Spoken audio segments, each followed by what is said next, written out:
asalaamaaleykum mbokk internet yi ñu ngi leen di nuyu ku ci ne sa tur ak sa sant di la fekk ba fi nga nekk di la jaajëfal ci taamu bi ngeen taamu Thiès 24 di leen wax ne ni nag tey dañoo ñëw seet si ki nga xamante ni mooy Ablaye Diallo nag ku ko dégg xel daal di dem ci football ndax ancien international la bu ngeen déggee lool rek ñu daal di waxtaan bi ñu daal di xam fi ñu koy situé maanaam ci ki nga xamante ni moom la ñuy jox ballon d'or africain démb muy Sadio Mané di goney Bambali bi tey ñu ñëw seet si Ablaye Diallo ngir ñu mu wax ñu lan la avenir football mën a am ci li nga xamante ni mooy ballon d'or bi salaamaaleykum. merci bu baax a baax Thiès 24 di kontaan parce que à chaque fois boo amee un événement sportif ils viennent vers moi laaj ma sama avis parce que aussi li tax ma gën koo remercier mooy ñun nous sommes des anciens nous avons vécu ce football ba nekk ay professionnels donc war nañu am xalaat ci yenn football bi quoi. Sadio Mané nag ballon d'or bi ñun dañ ci kontaan dañ ci bëgg tellement ba nga xam ni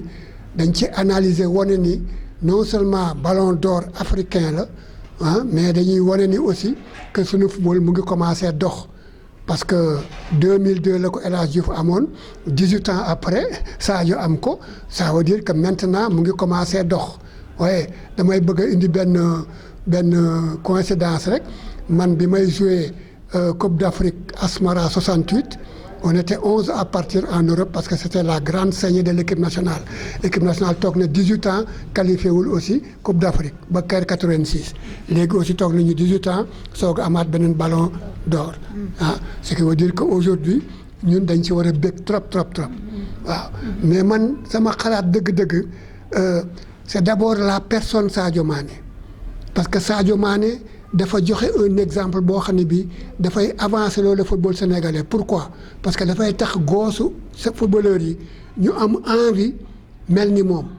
day tax goos yooyu aussi xam ni sport dafa am maanaa parce que sport daf lay jàngal dal donc la maîtrise de soi jàngal la connaissance de soi nga xam sa bopp Sadio Mané dafa xam boppam daf lay jàngal aussi ni ñu ko waxati les trucs personnels waaw nga xam ni personnellement di nga xam nooy nekk ak nit ñi nooy solo ak nit ñi nooy wax ak nit ñi Sadio Mané am na yar boobu ba pare jox la esprit de compétition parce que ñëpp wax nañ ni Sadio pour mu am ko il a travaillé très dur ku xool fa mu jóge ak fi mu agsi tey nga xam ni seul le travail paye donc goos yi tey war nañ mën a jël exemple ci Sadio Mané en dehors de cela le Sénégal ci boppam war a jël exemple ci ballon d'or bi exemple que ni le sport li mu mën a indi politique mënu ko indi le sport aujourd'hui est devenu une industrie quand je dis industrie c'est parce que le sport tey fi mu toll dafay résorber le chômage le sport am na doole boo xam ne bii les mieux payés au monde ce sont des sportifs nous prenons le cas déjà encore exemple de Sadio Mané qui construit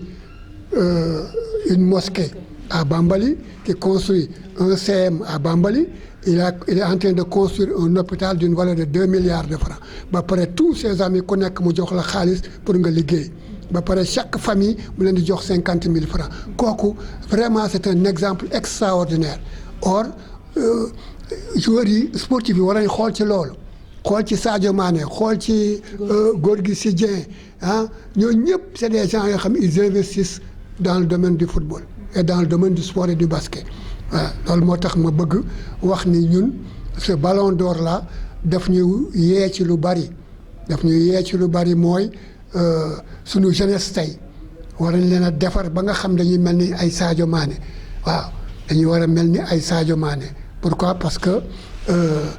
la reconversion des mentalités passe par le sport dañuy wax ni le sport c'est la meilleure école de la vie parce que sport lépp a ngi ci biir santé bi éducation ngi ci biir formation ngi ci biir finance ngi ci biir lépp ngi ci biir donc dañ ko war a fonk bañ koo politiser.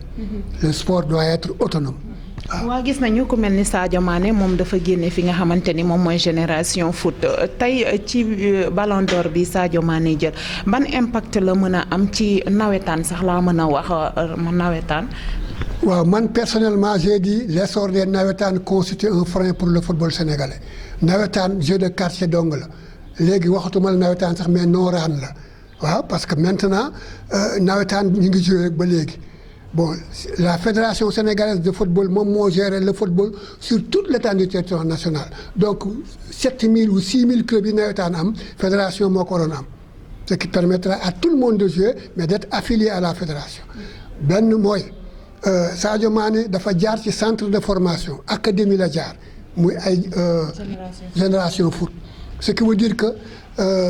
dañu war a jox gëdd les académies d'ailleurs la secrétaire générale de la FIFA bi mu fi ñëwee dafa wax ni il faut multiplier les académies man wax naa ko même Augustin Senghor ba mu tontoon ma ni ma vraiment dégg naa li nga wax parce que académie yi aujourd'hui ci nga mën a former un joueur pour que mu mën a dem vers le vrai football professionnel donc il faut multiplier les académies waaw léegi maintenant man li may demander mooy tous ces anciens footballeurs là wala même actuellement ces professionnels là war nañu mën a créer des académies man de j'ai créé une académie que j'ai surnommée académie Amath Diallo Yatma Diop qui était international a créé académie Mawade Wade ah ñoom ñëpp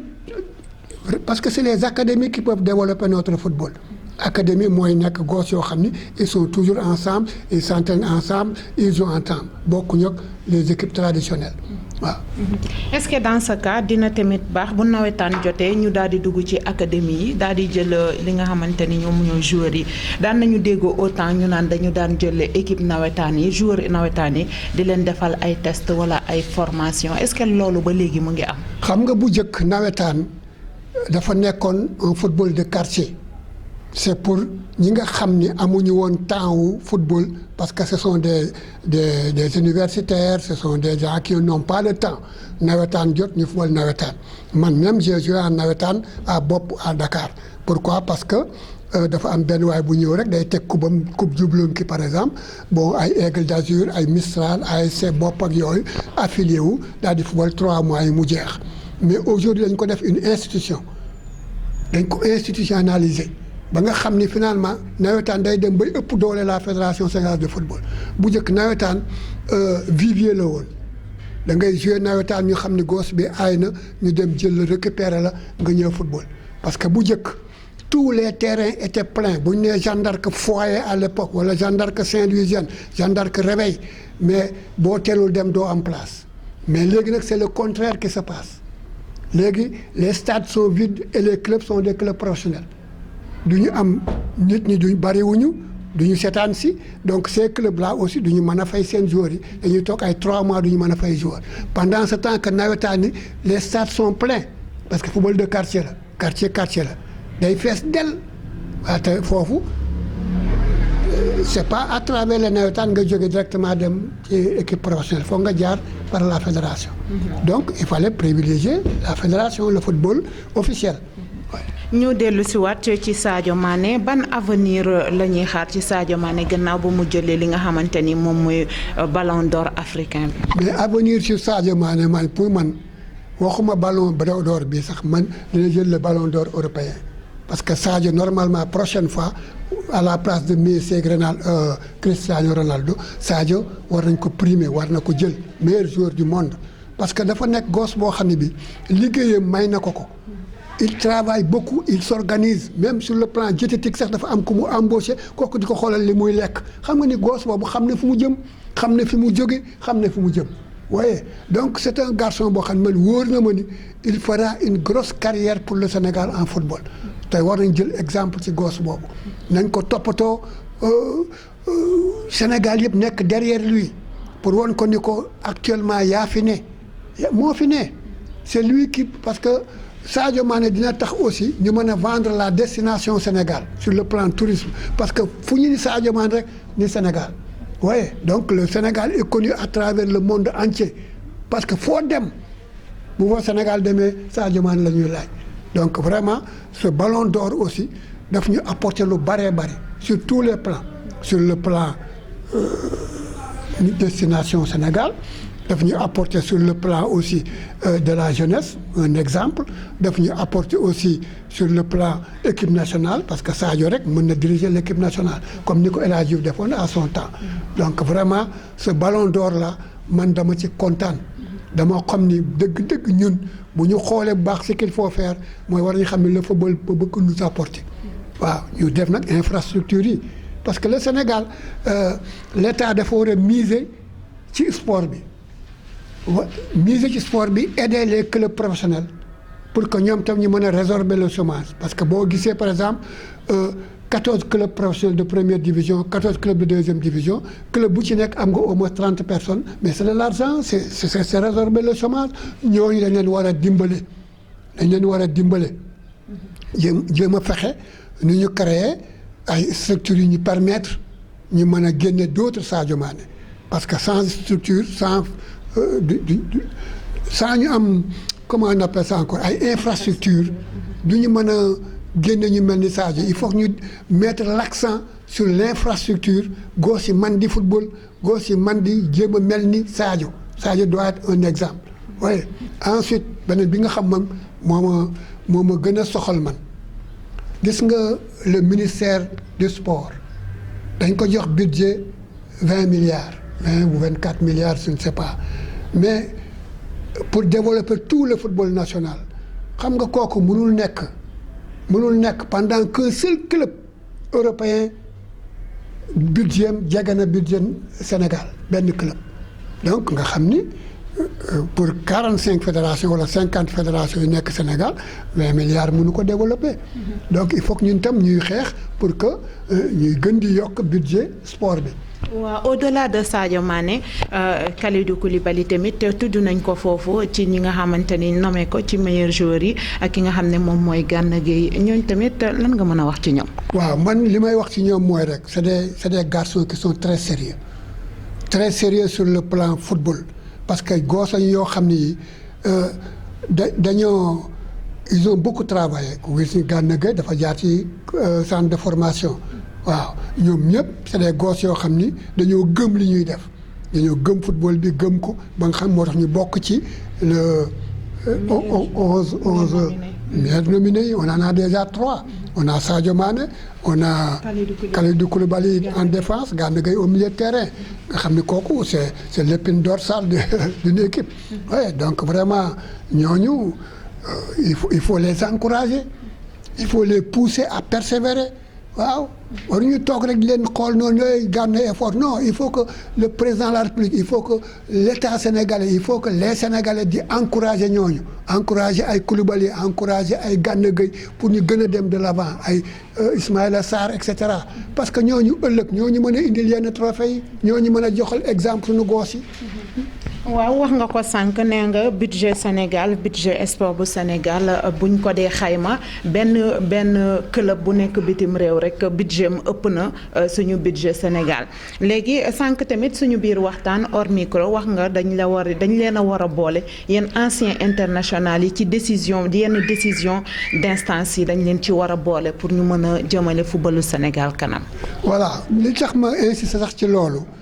c'est parce que Sénégal. tey rek la ñu xam mais démb fàtte nañ ko kenn rek moo ciy wax muy Ablaye Diaw ñëwoon démb parce que bu ñu waxee 2002 dañu defe ni football baa ngi commencé 2002 mais ñun waroon nañu final en 1965 en Tunisie Tunisiens yi nax ñu on était la meilleure équipe en 1968 à Asmara moo tax ñu am 11 joueurs yu dem nekk professionnel on était 11 ils ont dit la grande saignée de l'équipe nationale du Sénégal 18 ans après ñu soog a qualifié waat boo tax ñun. ñu xam ni comme ñun nekkuñu ci benn instance de décision donc mënuñu joxe suñu avis parce que olof dafa ni bala nga naan naam ne fa loolu moo tax nous avons créé l'Alliance pour la défense du sport et des sportifs. on nekk nii mooy ADSS. on est un peu partout waaw ADSS on est un peu partout dañu ni ñun il faut qu'on soit à l'Assemblée nationale en 2022 ñu ngi ciy liggéey depuis 2017 ñu ngi ciy liggéey bu baax di jaay suñu ay cartes. parce que dañu ni ñun sportifs yi war nañu bokk ci instance décision yi boole ci journaliste sportif yi boole ci avocat sportif yi boole ci ni ñu ko waxati entraîneurs yi mais tous les sports on est représenté un peu partout boo demee Mbour par exemple léegi ku mel ni Khalifa Diouf moo fa ne il a été 7 fois champion d'Afrique te doo ko sax dégg te pourtant c'est quelqu'un boo xam ni icône la à Mbour waaye nga dem Saint-Louis ñoom juk yaat maa fa ne un peu partout ñun daal on se prépare pour aller aux élections législatives waaw pour que les sportifs soient dans les instances de décision comme duñ ñu boole ci dara mais ñun nañ fexe nekk parce que dañu ni la nature a horreur du vide waaw bala nga naan naam foog nga ne fa dañ fay jéem a nekk comme tout le monde. dañuy mën a dëggal wax jooju sax ndax ñu ngi waajal li nga xamante ni moom mooy Jeux olympiques Sénégal war koo organiser kon ci sama xalaat bu gàtt jot nañu war leen a dugal ci instance de décision d'instance yi léegi lan ngeen di xaar ci Jeux olympiques yooyu. waaw mais c'est-à-dire man li ma bëgg a wax rek ñu war ñu boole ci instance de décision yi dama bëgg a wax ni par exemple damay joxe benn exemple xam nga man mag laa. mais tey su ma taxawoon ak Sadio Mané bu may wax xam dina ma déglu dina ni kii suma papa la mais fi ma jaar na fa donc interlocuteur laay doon mais bu fekkee ni ñoom Sadio Mané au niveau de la fédération amu fa kenn koo xam ni ancien footballeur la mais duñ fa am interlocuteur. waaye loolu moo tax ma la ñun war nañu nekk dans les instances de décision waaw Jeux olympiques des jeunes yi par exemple ñun kenn duñu woo fenn donc mënuñ ci wax dara parce que kenn duñu woo. doo dégg même fenn ñu ne on a appelé l'association des internationaux wala nañ ñëw waaw la preuve semaine yee passé da ngay gis Mamadou Diop dafa dem seetaani match ñu fayloo ko 10 000 ci ko xam il a été capitaine de l'équipe nationale joué ñaari coupe d'Afrique xaw ma ñett man sama carte nationale wane naa ko ñu ni ma ñëpp mën nañ ko am xam nga yooyu c'est décourageant. waaw bu ñu déggee ci sa wax dañ koy dëggal ndax démb seetaan nañu émission boo xamante ni waa Génération Foot ñu ngi wax ne ni bu ñu demee ci accueil ba tey mën nañ leen a dàq ndax président joxu leen am na nu mu ko tuddee joxu leen ko kon tey bu ñu demee ci accueil ba mën lañ leen a dàq. mais loolu moo tax man du ma sànnati football. waaw ça fait des années je ne vais pas au stade wala su ma fa demee rek damay fay sama billet man pour bañ coow parce que du may am sama carte d'international porter le maillot national pendant des années samay ba ñu dem ci lépp ma formé samay doom Omar Diallo dem ba coupe du monde comme gardien de but Moustapha Diallo nekk professionnel ba nekk Guingamp ba pare tey may ñëw di fay ci match pour man donc Sénégal dellooñu ma sama njukkal man Thiès maa fi jëkk joué ñaari CAN Thiès gi yëpp laa wax de maa fi jëkk joué ñaari coupe d'Afrique des nations mais je passe inaperçu yooyu nag la ñu bëgg a dindi ñun parce que boo demee en Europe wala nga dem ci yeneen pays africains yi l'international dañ ko considérer c'est comme le militaire qui a défendu le drapeau national nous avons défendu les couleurs nationales nañu fonk l'international statut la Jaxaw sax bu ñu waxee Amath bu ñu waxee Ablaye Diallo dinañ. mais Jaxaw waaw Bouba Jaxaw sax maa ko gën a gradé parce que Bouba Jaxaw joué ñaari coupe d'Afrique Bouba Jaxaw jeu de l'amitié rek la joué moi j'ai joué 2 coupes d'Afrique man rek maa ko fa joué à Jaxaw benn ñaareel ba maa fa jëkk nekk professionnel de football à Jaxaw donc tu vois tu passes inaperçu waaw tu passes inaperçu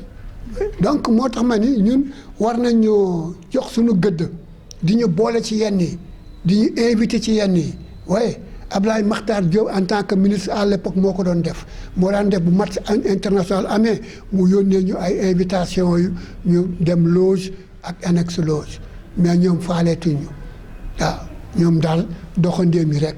waaw ñun moo tax nag ñun on se bat